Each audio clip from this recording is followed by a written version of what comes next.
माला अपने पलंग पर बैठी हुई थी, अपने पलंग के सिरहाने से टिककर, अपने दोनों पैर लंबे किए हुए और एक पैर के ऊपर दूसरा पैर रखे हुए, अपने दाएं हाथ को मोड़कर अपनी कमर के बाएं तरफ किए थी, और बाएं हाथ की उंगलियों को अपने होठों में दबाए बैठी बैठी कुछ सोच रही थी। 33 साल की युवती इतना गहरा क्या सोच रही होगी, मेरे लिए अंदाजा लगा पाना मुश्किल था। माला जब 16 साल की थी, तब उसकी जिंदगी में एक बहुत अच्छा इंसान आया। बहुत अच्छा इसलिए कह रहा हूं क्योंकि माला ने कुछ वक्त के बाद ही उसे अपने दिल का मालिक बना दिया था। उस इंसान का नाम सुनील था। सुनील उस वक्त 18 का था जब वो पहली बार माला से मिला था। दोनों में प्यार जल्दी हो गया था। तकरीबन 7 साल के बाद मोहब्बत के इस खूबसूरत रिश्ते को दोनों ने शादी में बदल दिया। घर वालों के खिलाफ जाकर दोनों ने शादी की थी। माला और सुनील अब लड़कपन को छोड़कर रिश्ते और जिम्मेदारियों से सामंजस्य बिठाने में लग गए। सुनील माला को बेपनाह मोहब्बत करता था, शायद इसी वजह से वो माला की अनकही बातों को भी पूरी ईमानदारी से समझ लेता और उतनी ही ईमानदारी से माला की हर अधूरी ख्वाहिश को पूरा करने में जुट जाता। माला भी एक समझदार लड़की थी, उसने कभी भी सुनील से कोई ऐसी जिद नहीं की जिसे सुनील पूरा करने में परेशान होता। ये सच है, लड़कियां बस प्यार और अपनेपन को तवज्जो देती हैं। वो चाहती हैं कि वो जो भी छोटी छोटी उम्मीद करती हैं, जो भी सपने देखती हैं, उन सपनों को उनका पति जरूर पूरा करे। लड़कियां भी चाहती हैं कि उनका पति उन्हें पूरा मान सम्मान दे, उनकी भावनाओं की कदर करे, कि उनका पति उन्हें घर में किसी सामान की तरह सजा के न रखे। सुनील भी कुछ ऐसा ही था। वो माला की बहुत इज्जत करता था। सुनील के प्यार का अंदाजा इसी बात से लगाया जा सकता है कि उसने कभी भी माला को किसी भी काम के लिए मजबूर नहीं किया, उसने कभी भी किसी भी बात को लेकर माला पर कोई दबाव नहीं बनाया। दोनों का आपसी तालमेल बहुत अच्छा था। ऐसे ही हंसते खेलते दोनों ने अपनी शादी के 3 साल बिता दिए। लेकिन कहते हैं ना कि खुशियां ज्यादा वक्त नहीं ठहरती। ऐसा ही कुछ इन दोनों के साथ भी हुआ।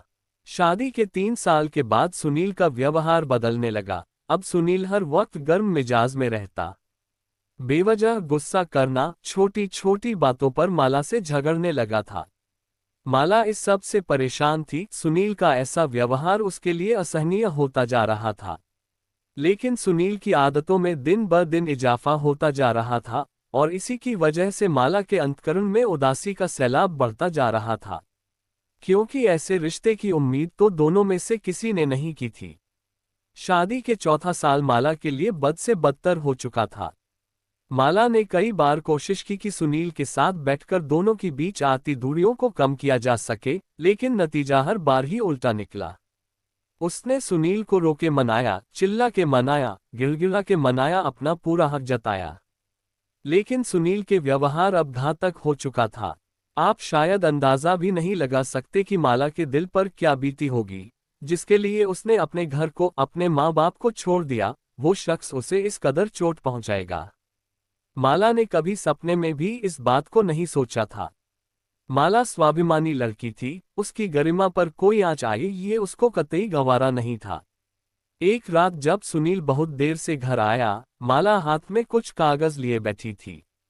सुनील कुछ कहता उससे पहले ही माला बोल उठी, सुनील, हम दोनों अब एक साथ नहीं रह सकते, रोज रोज की इस चिक चिक को खत्म ही कर देते हैं। ये तलाक के कागजात हैं, मैंने तो दस्तखत कर दिए हैं, अब तुम भी कर दो। सुनील ने बिना कोई सवाल किए उन कागजों को अपनी रजामंदी भी दे दी, उसने भी हस्ताक्षर कर दिए। माला अपना एक बैग तैयार किए हुए थी। रात का 1 बज रहा था। दिसंबर की सर्द रात थी, लेकिन माला को कोई डर नहीं था। जिसे खोने से वो सबसे ज्यादा डरती थी, उस इंसान को तो उसने खो ही दिया था। माला के आगे अब एक अंतहीन अंधेरा था। वो घर से बाहर जाने लगी तो सुनील ने उसका हाथ थाम लिया। सुनील कुछ कह पाता उससे पहले माला बोली, अब रोकने से कोई फायदा नहीं, मैं अब अपना इरादा नहीं बदलने वाली। अब तुम्हारा कोई हक नहीं।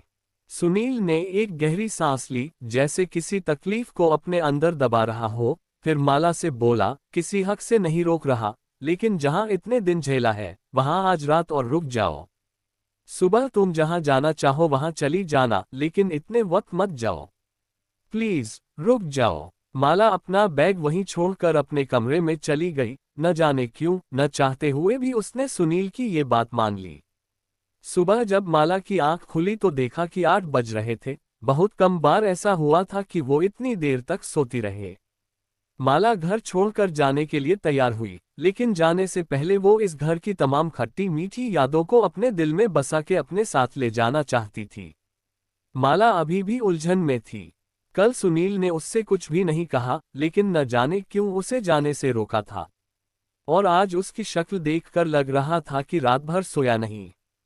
माला को एक पल को लगा कि शायद उनका रिश्ता फिर से सुधर सकता है, लेकिन माला को डर था कि अगर यही हाल फिर हुआ तो शायद अब दोनों का अलग हो जाना ही ठीक था। माला ने सुनील की तरफ देखा। माला का फैसला तो हिम्मत भरा था, साहसी था, लेकिन इस आदमी के सामने वो अभी भी असहाय सी नजर आ रही थी। बिछड़ना सबसे ज्यादा तकलीफदेह होता है, चाहे अपनों से बिछड़ना हो या परायों से, लेकिन तकलीफ तो होती है। लेकिन उससे भी ज्यादा तकलीफ तब होती है जब किसी अपने को अजनबी बना के छोड़ना पड़ता है। बेशक सुनील का व्यवहार बदल गया था, लेकिन कभी उसने माला से बेपनाह मोहब्बत भी की थी। शायद इसी चाहत की वजह से माला आखिरी बार उससे कसके गले लग के खूब रोई। एक वक्त उसने ये भी सोचा कि अगर सुनील रोके तो रुक जाएगी, वो बताएगी सुनील को कि वो उसे कितना प्यार करती है, कितना चाहती है। हालातों की वजह से भी कभी इतना मुश्किल भरा कदम नहीं उठाती अगर सुनील ने इस रिश्ते में कुछ बाकी रखा होता। काश सुनील ने इस रिश्ते के पेड़ को प्यार और अपनेपन से ही सींचा होता, गलतफहमियों को घर की दहलीज के अंदर ही नहीं आने दिया होता। लेकिन सुनील ने अपनी तरफ से इस रिश्ते को बिल्कुल बेजान कर दिया था। माला ने 1 साल हर तरह से कोशिश की, लेकिन हमेशा असफल रही। माला लाख चाहते हुए भी अपने रिश्ते को टूटने से बचा नहीं पाए। सुनील से गले लग के उसने बंद होठों से ही न जाने कितनी शिकायतें कर डाली। आखिर सुनील और माला एक दूसरे से अलग हो गए। हमेशा सज संवर के रहने वाली माला आज बिना सजे संवरे सुनील के घर से जा चुकी थी। इनकी शादी सिर्फ 4 साल ही चल सकी, लेकिन कहानी अभी भी बाकी है। माला जो पलंग पे बैठी कुछ सोच रही थी, अचानक उसका ध्यान हट गया। उसके पति देव का फोन आ रहा था। उसने हेलो बोल के फोन उठाया तो सामने से देव बोला, यार कब से नीचे खड़ा हूं, दरवाजा तो खोलो। घंटी बजा बजा के घंटा जैसी हालत हो चुकी है। माला ने जाकर दरवाजा खोला। उसका देव थोड़ा गुस्सा दिखाते हुए अपने कमरे में चला गया। माला फिर अपने कमरे में वापस आ गई। जैसी पहले बैठी थी फिर यूं ही बैठ गई। माला ने जब सुनील का घर छोड़ा तब वो सिर्फ 27 साल की थी। उसने सोचा कि शायद सुनील को कभी अपनी गलती का एहसास हो सकता है कि उनका रिश्ता फिर से जुड़ जाए। माला का बस चलता तो सारी जिंदगी भी सुनील का इंतजार कर सकती थी, लेकिन इस बार उसे अपने घर वालों की बात माननी पड़ी। दूसरी शादी करा दी। इस शादी के साथ ही माला की रही सही उम्मीद भी टूट गई और उसके 2 साल का इंतजार भी टूट गया। 29 की उम्र में फिर से उसकी मांग में सिंदूर था, फिर से मंगलसूत्र था। डॉक्टर देव राठौर के नाम का एक मशहूर नौजवान डॉक्टर, जो कैंसर के मरीजों को ठीक करके ही दम लेता। अगर मरीज के बचने की 1% भी संभावना होती तो देव अपनी मेहनत से उसे ठीक कर देता था।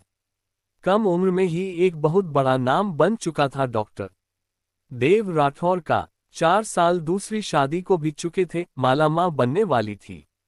उसका अभी सिर्फ दूसरा महीना ही चल रहा था। इन्हीं ख्यालों के बीच देव उसके पास आया और अपना सर माला की गोद में रखकर किसी छोटे बच्चे की तरह लेट गया। देव बोला, क्या सोच रही हो? अभी तो बच्चा आया भी नहीं और तुमने अभी से फिक्र करना शुरू कर दी। माला मुस्कुरा दी, फिर अपने सिले हुए लबों को खोलते हुए बोली, आपसे एक बात पूछूं, आपने सुबह ये क्यों कहा कि अगर मुझे बेटा हुआ तो उसका नाम सुनील रखोगे? देव ने गहरी सांस ली, फिर बोला, सुनील मेरी जिंदगी का एक ऐसा नाम है जिसको मैं बयां नहीं कर सकता। माला ने फिर पूछा, बताए ना, सुनील नाम ही क्यों? देव ने कहा, एक वजह है। माला बोली, क्या वजह है? देव ने माला का हाथ कसके अपने हाथों में थाम लिया और एक लंबी आह भरते हुए बोला, माला, आज से 7 साल पहले जब मेरी डॉक्टरी की शुरुआत थी, जब मैं डॉक्टर मैरी डिकोस्टा से उनके अनुभव ले रहा था, उस वक्त मेरी मुलाकात सुनील से हुई थी। एक मेरी ही हमउम्र का लड़का था, मुझसे 2 साल छोटा था सुनील। देव कुछ और बताता कि अचानक उसे एक सवाल सूझा। उसने माला से पूछा, माला, मैं ये बताऊंगा कि मुझे सुनील नाम इतना अजीज क्यों है, लेकिन तुम भी मुझे ये बताओ कि तुम्हें इस नाम से इतनी चिढ़ क्यों होती है। क्या वजह है? पति हूं तुम्हारा, चाहो तो बता सकती हो। माला थोड़ा झेप गई, कुछ सोच विचार करने लगी। क्या सोच रही थी माला? बहुत कश्मकश में रही होगी, सोच रही होगी कि अपनी पिछली तकलीफदेह जिंदगी के बारे में देव को बताए या नहीं बताए। वैसे देव ने तो माला से ये जानते हुए भी शादी की कि माला एक तलाकशुदा है। देव को पहली नजर में ही भाग गई थी माला। गुजरते वक्त के साथ माला खुद को देव को सौंपती चली गई। लेकिन सुनील नाम का अतीत उसके लिए किसी पुरानी नासूर बीमारी की तरह था, जिसके जिक्र भर से उसका कलेजा छलनी हो जाता था और मन क्रोध से भर आता था। देव ने माला को थोड़ा हिलाया। माला उस भयंकर दर्द के दरीचे से बाहर निकल आई और देव को बताया। माला ने देव को सब कुछ बता दिया। देव देख रहा था कि हमेशा सारे परिवार को खुश रखने वाली ये लड़की अपने अंदर कितना दर्द समेटे थी। अंदाजा लगा पाना भी नामुमकिन है कि जब माला ने तलाक दिया तो दुनिया, घर परिवार वालों, कुछ बेमतलब के रिश्तेदारों के तानों को कैसे सहा होगा। देव ने माला की आंखों को चूम लिया और उसे कसके अपने सीने से लगा लिया। एक पल को बस खामोशी ही थी उस कमरे में। देव को माला की ईमानदारी पे और प्यार आ गया था। न जाने कौन सी कशिश थी इस लड़की में जो हर रोज इसे और चाहने पे मजबूर करती जाती थी।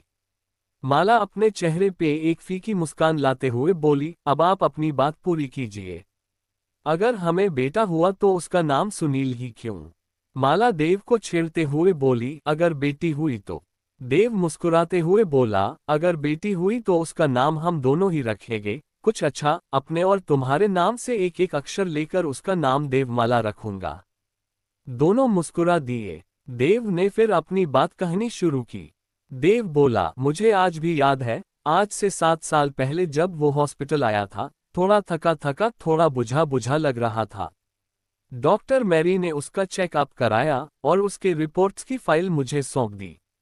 मेरी लाइफ का वो पहला केस था। मैंने जब उसकी रिपोर्ट्स देखी तो चौंक गया। उसने अस्पताल आने में देर कर दी थी। ब्लड कैंसर फाइनल स्टेज पर था। उसके पास कुछ गिने चुने दिन और मेरे पास उसको बचाने के लिए कोशिशें थी। उसने दर्द कैसे झेला होगा, जाने किस मिट्टी का बना था। कभी किसी को तकलीफ नहीं देना चाहता था। पहले तो मैंने सोचा कि उसे नहीं बताऊंगा कि उसे कितनी गंभीर बीमारी है। एक ऐसी बीमारी जिसका शुरुआत में तो इलाज था, पर अब मामला थोड़ा गंभीर था। मैंने हिम्मत करके उसको बता दिया कि उसे क्या हुआ है। उसकी आंखों में आंसू आ गए और फिर चेहरे पर मुस्कान लाते हुए बोला, मरना तो एक दिन है ही, लेकिन इतनी जल्दी मेरे हिस्से की जिंदगी। भगवान को ऐसी भी क्या जल्दी है मुझे बुलाने की। फिर उसने मेरी तरफ देखा और मुस्कुराते हुए बोला, डॉक्टर, 3 साल पहले मैंने घरवालों की मर्जी के खिलाफ शादी की, जैसे तैसे खुशी मिली भी तो मेरे बाद मेरी बीवी का क्या होगा? अगर उसे ये पता चल गया कि मैं कुछ ही दिन का मेहमान हूं, वो ये सदमा बर्दाश्त नहीं कर पाएगी। वो तो मरने से पहले ही मर जाएगी। मैं उससे बेहद चाहता हूं। अभी उसके हिस्से में एक खुशी भी नहीं लिख पाया। कितना कुछ सोच था अपनी जान के लिए। अचानक उसकी मुस्कान आंसुओं में बदल गई। आंखों से तो रो लिया उसने, लेकिन दिल का दर्द, कितना दर्द सहा होगा उसने कि अपनी ही जान से प्यारी पत्नी को वो सच नहीं बता सकता था। माला, पता है उसने मुझसे क्या पूछा? उसने मुझसे पूछा था कि क्या कोई उम्मीद है मेरे ठीक होने की। मैं जानता था कि विज्ञान बहुत आगे आ चुका है, लेकिन इसका इलाज तो अभी उसके पास भी नहीं था। वो मुझसे अक्सर कहता था, डॉक्टर साहब, अगर आप मुझे नहीं भी बचा पाए तो कभी अफसोस मत करना। अपनी नाकामयाबी मत समझना, बल्कि ये सोचना कि लोगों को एक वजह दे सको, उन्हें समझा सको को मौत पर किसी का जोर नहीं। मैंने उसे बेड पे लिटाते हुए उसका ब्लड सैंपल लेते हुए कहा, तुम्हें कुछ नहीं होने दूंगा। अभी अपनी बीवी के साथ 3 साल बिताए हो, कोशिश करूंगा कि और 63 साल उसके साथ बिताओ। हम दोनों मुस्कुरा दिए। मैं अक्सर ध्यान देता था कि उसके मन में कुछ चलता था। कुछ तो था जो सही नहीं था। जब भी कभी अकेला बैठता अक्सर आंखों से आंसू पोंछता रहता। एक दिन मैंने उससे पूछा भी कि सुनील क्या बात है, अकेले में बैठ के क्यों रोते हो? ये सिर्फ एक बीमारी है, हम कोशिश कर रहे हैं ना, सब ठीक हो जाएगा, फिक्र मत करो।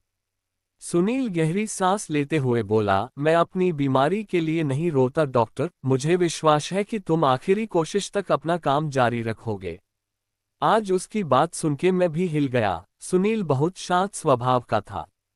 हॉस्पिटल में वार्ड बॉय से लेकर चपरासी तक हॉस्पिटल का एक एक शख्स चाहता था कि सुनील ठीक हो जाए। फिर एक दिन 13 दिसंबर को डॉक्टर मैरी का फोन आया, इमरजेंसी थी। सुनील आईसीयू में था।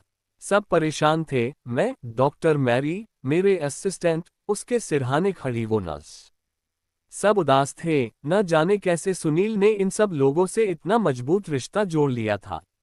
मुझसे उसकी हालत देखी नहीं गई। मैंने उससे कहा कि अब तुम्हारी बीवी को ये बात बता देते हैं। मैंने उसका फोन लिया तो उसने मेरा हाथ पकड़ लिया। उसने कहा, किसी को बताने की जरूरत नहीं, 3 दिन पहले ही तलाक हो गया।